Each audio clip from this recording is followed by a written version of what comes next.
before I begin with anything else, here's the Prime Minister embarking on an important trip to a country that has been a trusted partner for a very long time, right? Was this Kalesh necessary? Was dragging Epstein and Hardeep Singh Puri and Anil Ambani really necessary today? Yes, absolutely. The country deserves answers. We want transparency in government.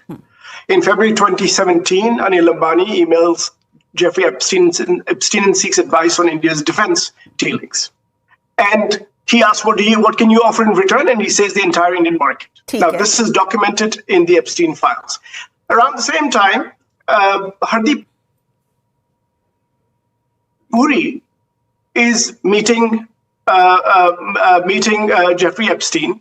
In fact, Jeffrey Epstein is in the same building where there's a Mossad agent, a senior Mossad agent operating out of that building.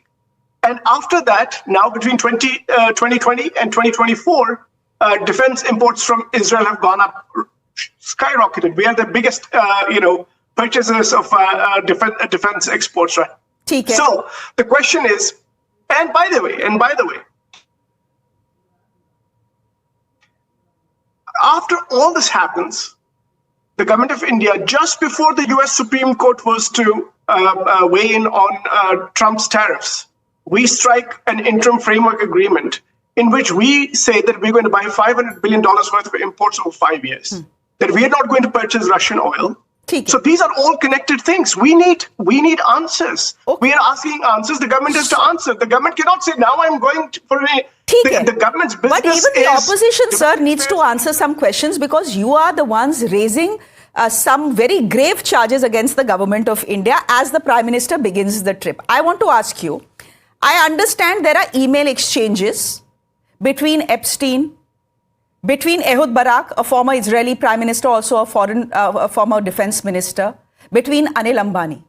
But what does that, they may have made whatever claims they want to make. But is there any proof that they had access to the Prime Minister? Why are you saying India's national interest, its foreign policy and its defense policy vis-a-vis Israel is compromised because of Epstein? I mean, the theme of the press conference was, Jeffrey ne bana di jodi. Ye jodi Jeffrey ne to nahi banai na. Ye jodi to Nehru ji ne banai thi. When did India recognize the state of Israel? 1950, who was the Prime Minister? When did India establish full diplomatic ties with Israel? 1992, who was the Prime Minister? P.V. Narasimha Rao. So ye Jeffrey ne to nahi banai hai na jodi. I think to make that point is basically like giving a free pass to the BJP. The fact of the matter is that we are asking questions. We are in the opposition. We have to ask questions on behalf of the country. The government's responsibility is to respond, because a union minister, no less than a union minister, has been found dealing with Jeffrey Epstein. No less than one of the biggest industrialists at that time was in contact with Jeffrey Epstein, talking about doing deals, talking about opening up the Indian market. So are we not? But is there a shred? Supposed to ask questions? Is there are we just supposed to say that, okay, do whatever you want? Is there a shred of documentation that says that the conversations between Epstein and Hardeep Puri and possibly Anil Ambani and Ehud Barak had anything to do with the Prime Minister? And they may have claimed what they did. Is there any proof to tell us that the Prime Minister was compromised? No. These are wild claims. Anyway, Sanju Verma will respond to the allegations that have been made by the Congress party today. And Shreya, I've been listening to Salman Soz for the last 4 minutes. I hope I will get similar time, because I don't want to be rushed.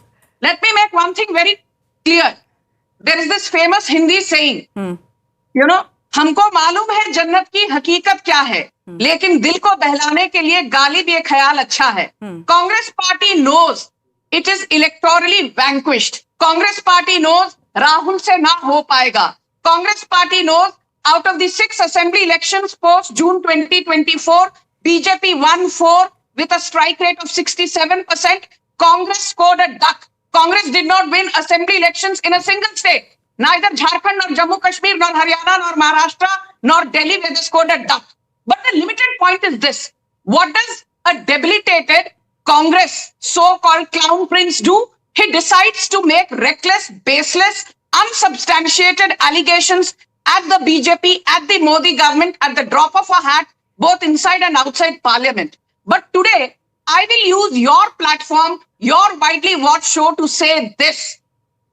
Thank God for Prime Minister Narendra Modi that in 2017, he became the first Prime Minister in almost 70 odd years to visit Israel and elevate our bilateral relationship to a strategic partnership.